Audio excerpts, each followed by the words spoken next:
सुधरने के लिए पैदा ही नहीं हुए। हम पैदा ही खास नवीन तरीके से पैदा हुए। हकीकत में देखा जाए तो मुझको खुद को आपको प्रणाम करना चाहिए, पर मर्यादा में मैं प्रणाम कर नहीं पा रहा हूं। मगर मुझे अपने आप में विश्वास है, अगर तुम मेरे प्राण हो, तुम मेरे जीवन हो, मेरी धड़कन हो, मेरी चेतना हो, मेरे रक्त हो, तो मेरे रक्त दोगला नहीं हो सकता, इतना भरोसा है मेरा।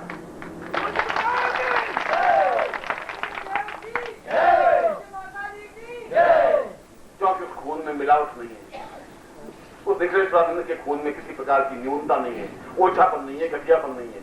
वो अपने आप में अपनी ध्वजा के साथ जीवित रहा है, बहुत चेतना और जुड़न पुंज के साथ जीवित रहा है, और जब तक सांस लेगा उसी पुंज के साथ जीवित रहेगा। मगर अगर मैंने ये वायदा किया है तुम्हारे साथ कि मैं सिद्धार्थम जाऊंगा, तुम्हें लेके जाऊंगा, तो मैं निश्चित रूप से अपना वायदा निभाऊंगा, तुम्हें लेके जाऊंगा।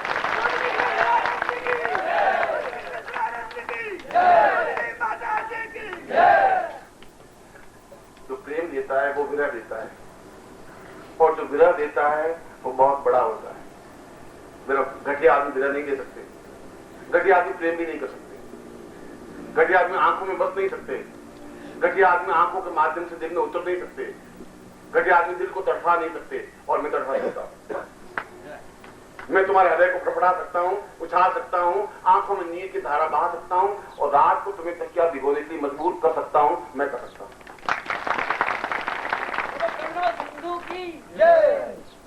और जन्मदाता भगवान गुरुदेव की जय।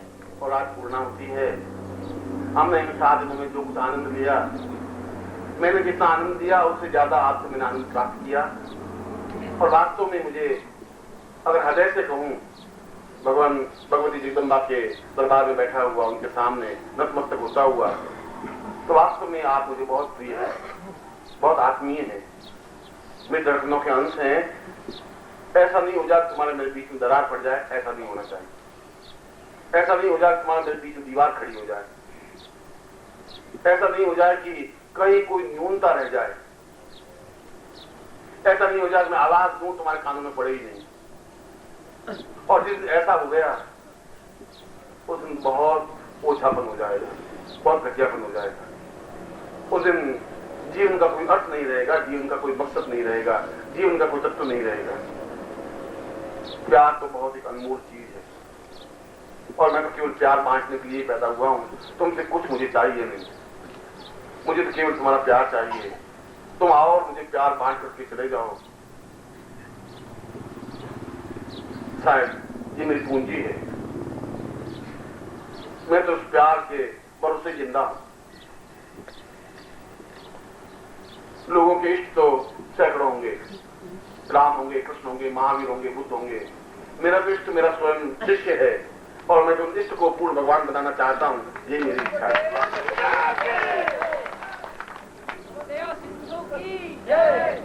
और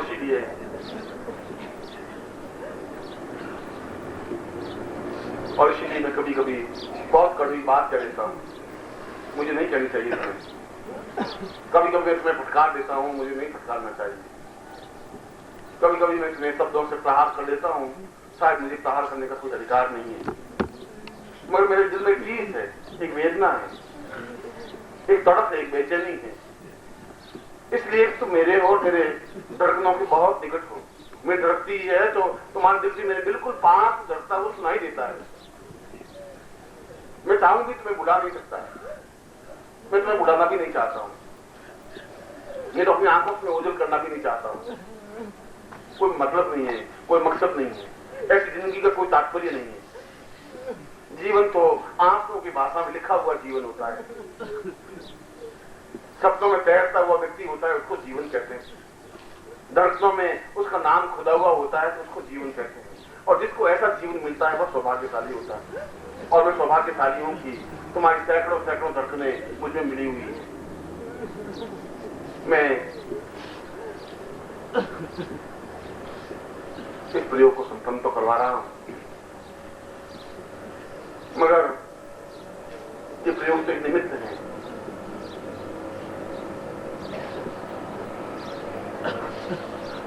हम अब इस जीवन के बाद अगर जाना है तो सिद्धाश्रम ही जाना है, संसार में नहीं जाना है। अगर ऐसा होगा तो शायद तुमसे ज्यादा दुखी मैं होऊंगा। तुम मेरी वेदना, मेरे तड़प और मेरी बेचैनी को तुम समझ नहीं सकते। मैं ऊपर से मुस्कुराता हूं, मगर तुम कभी मेरा सीना चीर के देखोगे तो हजार हजार खड्डे उसमें लिखे हुए होंगे। हजारों खड्डे तुम लोगों ने मुझे दिए हैं और मैं भूलता हूं और भुगत रहा हूं। अब सीने में कोई जगह नहीं बची है, वहां एक छेद, छोटा सा भी छेद हो सके, उतनी जगह अब सीने में नहीं बची हुई है। अब मैं नया छेद नहीं चाहता हूं, अब उतनी गुंजाइश नहीं रही। मैं फिर भी तुम जो कुछ मुझे दोगे मेरे लिए तो स्वीकार है। तुम ऐसा गुरु नहीं मिल सकेगा, चापलूस तो मिल सकेगा, चौका मारने वाला, हृदय पर प्रहार करने वाला, टूक टूक कहने वाला और तुम्हारे साथ मुस्कुराने वाला, खिलखिलाने वाला और तुम्हारे साथ उदास होने वाला गुरु नहीं मिल सकेगा। आत्मीय मिल सकता है, प्राण की धड़कन मिल सकती है।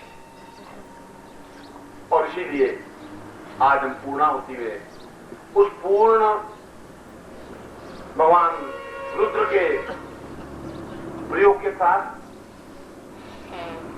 और पूर्णाहुति के पूरे पैकेट के साथ पूर्णाहुति करेंगे कि जो मैंने सारी न्यूनताओं का मैं पूरा प्रयोग करवा सकूं, अधूरापन नहीं रहे, बनियापन नहीं रह जाए तुमने। मैं तुम्हें और बता देता हूं, ये पूरी साधन की पूंजी है। ये पूर्णाहुति, ये मामूली घटना नहीं होगी। उसको अग्नि को समर्पित करने और देवताओं तक पहुंचाने का विशेष क्रिया है जो मैं आज संपन्न करवाना चाहता हूं। जो कुछ संपन्न नहीं करवा सका हूं वह संपन्न करवाऊंगा इस पूर्णाहुति में, क्योंकि मैंने तुम्हें श्रेष्ठ दीक्षा दी है। मैं जानता हूं उसका मूल्य, मैं तो जानता हूं और तुम्हें विश्वास नहीं हो, तुम्हें कभी सौभाग्य मिले उस तांत्रिक सम्मेलन में जाने का या सिद्धों के सम्मेलन में जाने का और उसको कहना कि हमने सिद्धेश्वर दीक्षा ली है, तो तुरंत वो ऊंचे से ऊंचा योगी होगा तुम्हारा चरण छू लेगा। उसको सिद्धेश्वर दीक्षा कहते हैं। मगर यदि मूल्य ज्ञात नहीं है तो हीरा भी यहां पड़ा है, बंदर के हाथ में हीरा भी दें तो दांतों से कटकटा करके फेंक देगा, क्योंकि उसको मूल्य मालूम नहीं। तो उसका मूल्य नहीं आंक सको तो उसका तो मैं कुछ नहीं कर नहीं सकता, मैं देने में कोई कसर रखता नहीं। और इसीलिए जिस क्षमता के साथ तुम साधना कर रहे हो, जिस क्षमता के साथ तुम प्रयोग कर रहे हो, जिस क्षमता के साथ मेरे पास बैठे हो, उसी क्षमता के साथ में पूर्णाहुति करनी है। और उसके साथ ही साथ मेरा आशीर्वाद तो लेना ही है, मगर मेरी आज्ञा भी तुम्हें लेनी है। और आज्ञा मेरी एक और केवल मात्र एक है कि तुम्हें हर हालत में 21 तारीख को मेरे पास पहुंचना ही है। निश्चित रूप से इस मामले में कोई रियायत नहीं सुनना चाहता, ये बट नहीं सुनना चाहता। मेरी पत्नी बीच में आके खड़ी हो गई, मेरे बेटा बीमार पड़ गया और मेरी पेशी पड़ गई, मेरे न्यायालय में जाना पड़ा, कुछ नहीं। ये सब घोषला है, ढोंग है, ये सब पाखंड है, ये कुछ नहीं हो सकता। तुम नहीं रहोगे जिंदा तब भी ये सब कुछ चलता रहेगा। तुम आज हो तो पत्नी जिंदा है, पत्नी है, पुत्र जिंदा है, घर जिंदा है, न्यायालय जिंदा है, कोर्ट कचहरी जिंदा है, 31 मार्च जिंदा है। मर भी जाओगे तो पति जिंदा ही रहेगा, ये तुम्हारे साथ नहीं मरेंगे। पत्नी यही रोज जी करके 5-7 मिनट, 10 घंटा, 2 घंटे, 10-15 दिन रो करके फिर खाना खाना शुरू कर देगी। पत्नी मर जाएगी तो पति 2-4 दिन तो रोएगा, 5 दिन रोएगा, फिर दूसरा विवाह कर लेगा। ये सब यहीं के बंधन है। निष्प्रह और निश्चिंत होकर के एक लक्ष्य, एक चिंतन, एक विचार। अर्जुन की आंख के नीचे बल एक बिंदु था कि मुझे इस चिड़िया की आंख को बेचना है। तुम्हारे पास अब इतना समय कम है कि एक आंख बेचनी है, बस। बहुत निकट पहुंच चुके हो तुम, इतने निकट पहुंच चुके हो, अब एक छलांग लगाने की जरूरत है। उस जगह पर तुम हो, बस तुम मुझे मिलो और मैं तुम्हें धक्का दूं और उछाल दूं और तुम पहुंच सको, इतनी जरूरत है। इसीलिए मैंने तुम्हें बुलाया है।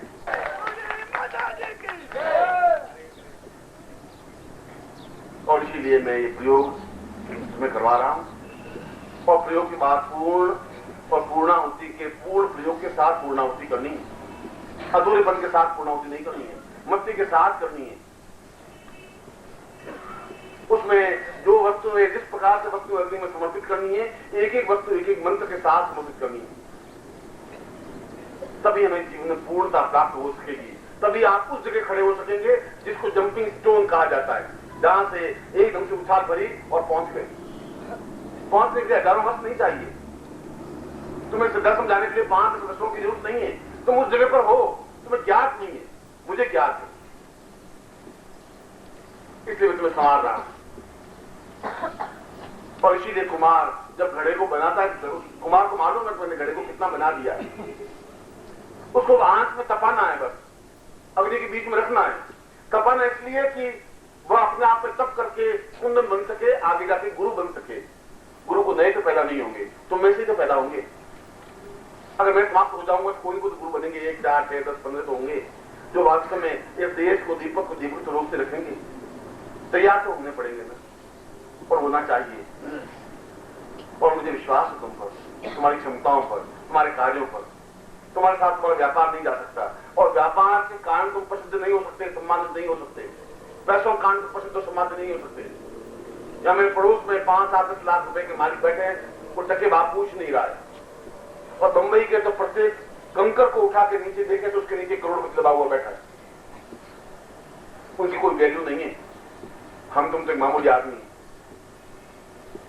नोटों का कफन ओढ़ा नहीं जाता, सिकंदर से भी नहीं ओढ़ा, रावण ने भी नहीं ओढ़ा, तुम भी नहीं ओढ़ सकते। बेकार चिंता करते हो। अर्जुन करें इंसाफ अपने मस्ती के साथ। मेरे एक मित्र से बहुत बचपन में 60 साल की, बहुत पहले की 55 साल की बात कह रहा हूं। वो हर एक से उधार लेता ही रहता था। इससे उधार लिया, फिर उससे उधार लिया, फिर उससे उधार लिया। 40-50 लोगों की, किसी 50 रुपए, किसी 100 रुपए। उस समय 40 रुपए बहुत बड़ी बात थी। और उसके पास गया, मर गया।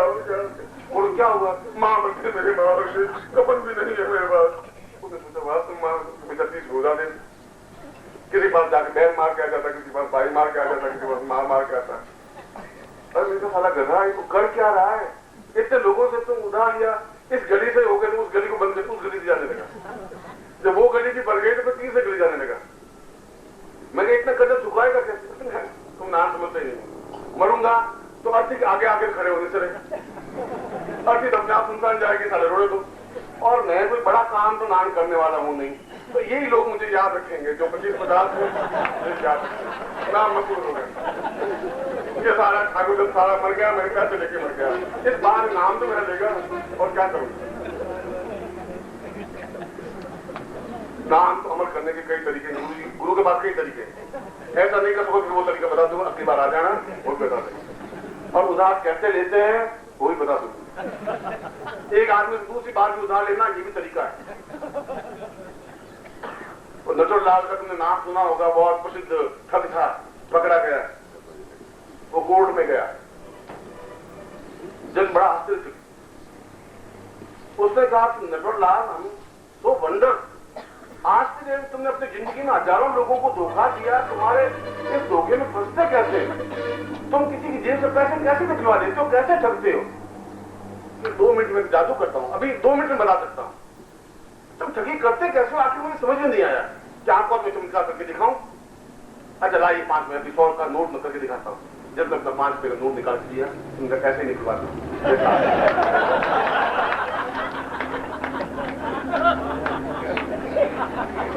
जैसे निकलवा दिया।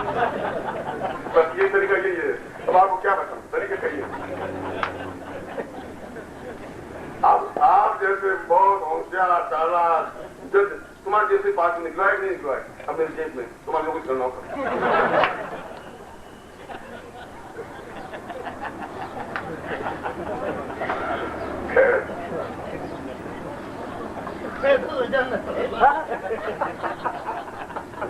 वो प्रवचन अगर कोई मानव शिविर लगाएंगे ठगने की कलाओं से, वो है मेरे पास। हम पूर्णाहुति स्थल पर जाते हैं और वहां आप शांति